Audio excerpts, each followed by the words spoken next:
Hello, fellow book lovers of the internet. It's Cecil, it is Wednesday, and it is time for the first quarterly writing vlog of 2025. I feel so accomplished with my work these past few months, which is funny because there isn't much to physically show for it, but I actually feel proud of it. I feel alive just thinking about the ideas that I've come up with and the parts that I've pushed through and worked through, you know? A big part of this rush of writing inspiration definitely comes from the fact that I've been reading regularly again. And I know. You cannot create art while in isolation from art. And there was a while when I didn't even have the energy to read fan fiction, much less a full novel.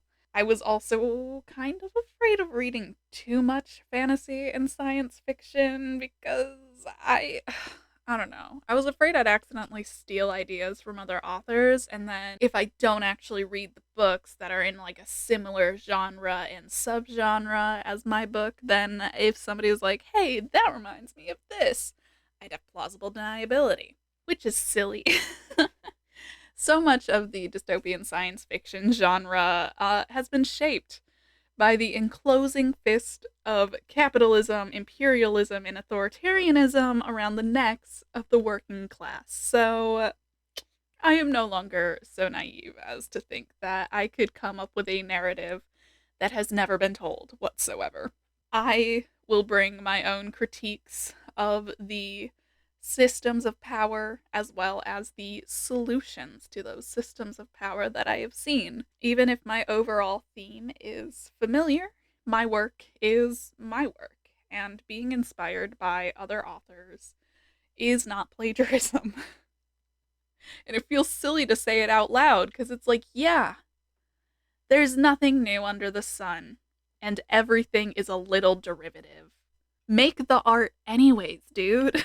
And besides, seeing the way that other authors have confronted similar issues in a variety of different ways, be it the literal social issues that I'm addressing or just the technical issues of writing science fiction, it's helped me either think more about how I could improve my own solutions to those issues, or it has reaffirmed that okay, yeah, I see how your thing works, and it makes me feel good about how my thing works too. We're doing good. So it's helped me get ideas, and it's also helped me build confidence in my existing ideas, which is not something I expected. The biggest example of this most recently was reading Heavenly Tyrant by Jiren J. Zhao.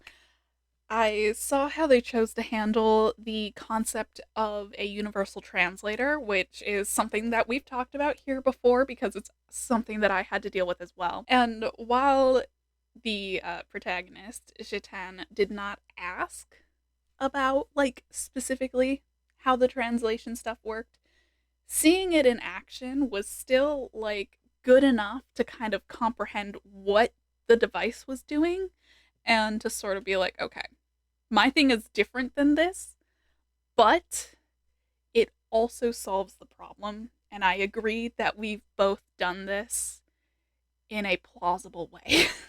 I always knew that reading was essential to writing, but I feel like I'm really seeing the fruit of that now.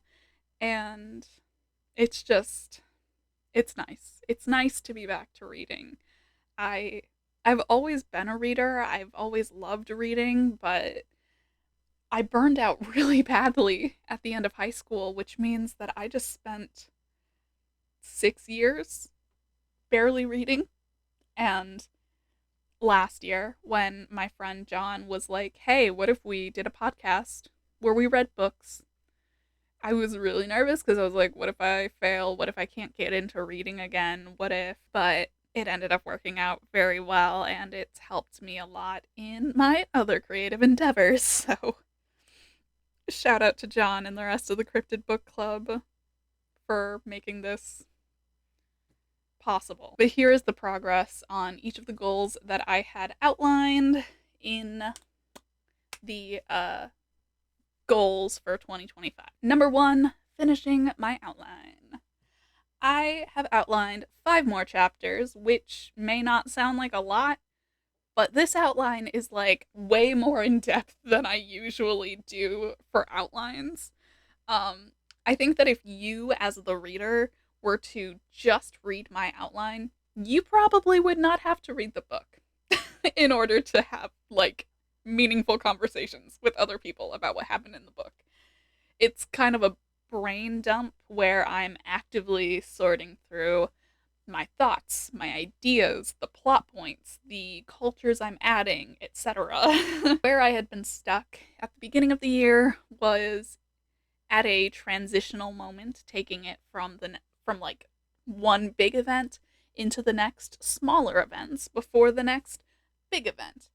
And I managed to transition against all autistic odds.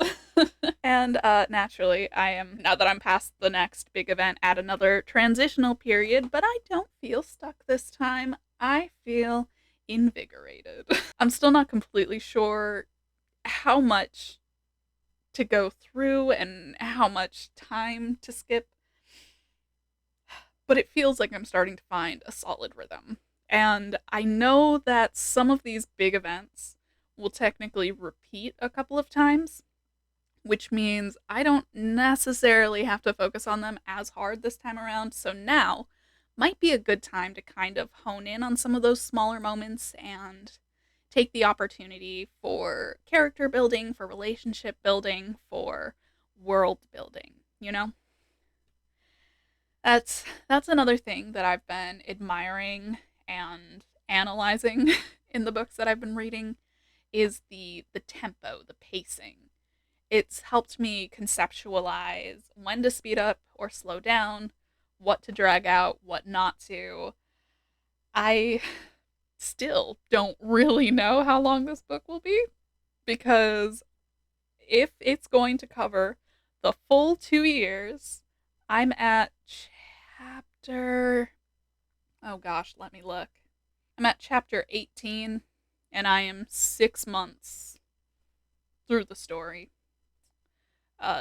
So that's a quarter of the time. But is it a quarter of the story? I don't know.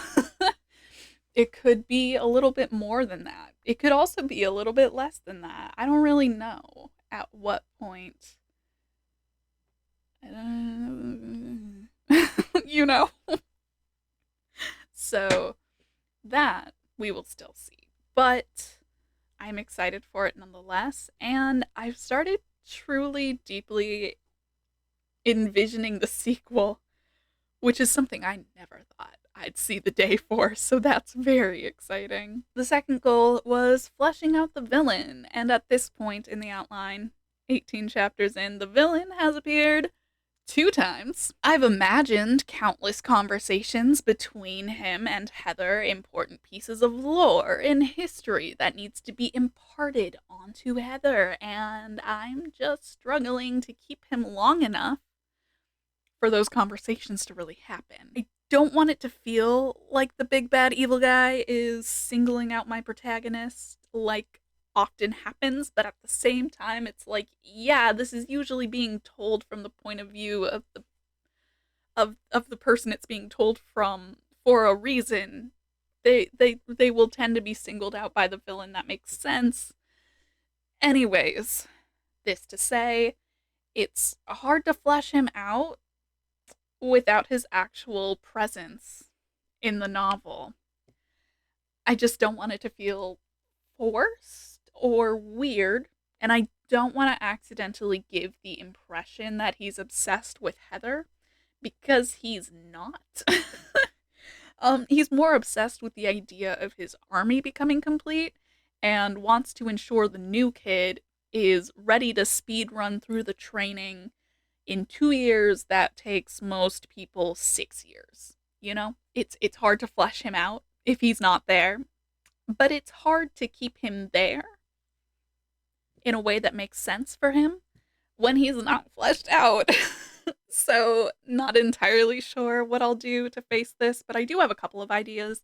I'm thinking of like maybe writing some short pieces from his point of view during this time frame that have very little to do with my actual story, like stuff about him and his motivations that have practically nothing to do with Heather. That could be helpful. I don't know. I'm working on it. I'm going to figure it out. We're going to get this guy fleshed out.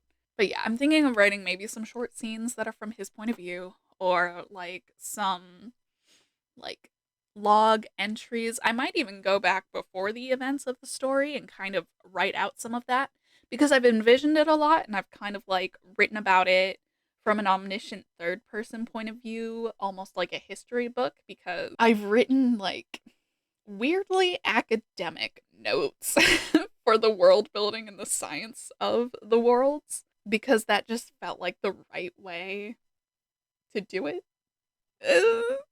Um, but I might like actually write that from his point of view and get kind of used to being in his head to understand what that looks like, and then I might have an easier time being like, okay, he would come in and check in on how things are going because of XYZ. Or maybe even finding other times before Heather was there that he would have come in and checked on the trainees. That way, it's like, okay, this is not unprecedented. And I try to like include that in the outline where it's like, this isn't unprecedented. So no one thinks it's weird. It's just that I don't know what the precedent is. So I feel like it's weird. And again, really don't want to give the impression that he's like weirdly obsessed with Heather, because that's not the vibe I'm going for. He's not like creepy or in love with her or anything like that. He's just like, hi, you're about to be thrown into a war that you knew nothing about 6 months ago. How we holding up? Like it feels like a normal thing to do. Anyways, number 3. Rationalizing wormholes. I have not written anything down for this, but I have thought about it a lot, and I'm not going to be able to 100% scientifically or mathematically explain something that we haven't done yet. But I'm going to start getting some basic thoughts that make sense written down. I'll sketch out the ideas so that I can visualize it a bit better. And after that, I'm content with it. I have made peace with it. Once I have sketched it out and I have Heather learn a little bit about it, I think I'll feel more confident in my ability to write it. Of course, regarding the wormholes, I've been wondering, like, obviously the actual, like, tunnel part, right, would exist outside of space-time. Like it would exist in a higher dimension, essentially, or it would be going like through space-time in a way. So my question is, if you have like a fixed wormhole, this doesn't even come up in the story, but I am thinking about it, and I shouldn't be, but I'm thinking about it. If you have a fixed wormhole, like between Earth and Jupiter, for example, well, maybe not Earth and Jupiter. Well, yeah, you know what? No, let's say Earth and Jupiter. We're both moving around the sun, but we're moving at different speeds. So we're not always like the same, sometimes we're in line with each other, most of the time we are not, and you know what I mean? So it's like we're we're not always the exact same sort of distance. Does that matter to wormholes? Do you think, like, if they're not existing in the literal physical space, can they still get like stretched, warped, broken from, like, do you think they're still, I don't know. Or like between us and a planet in a different star system, but the universe is expanding, which means that slowly over time, the space between us and a planet in another star system is slowly increasing. Do you think eventually the wormhole would have to be like maintained in a way to account for that change of physical distance?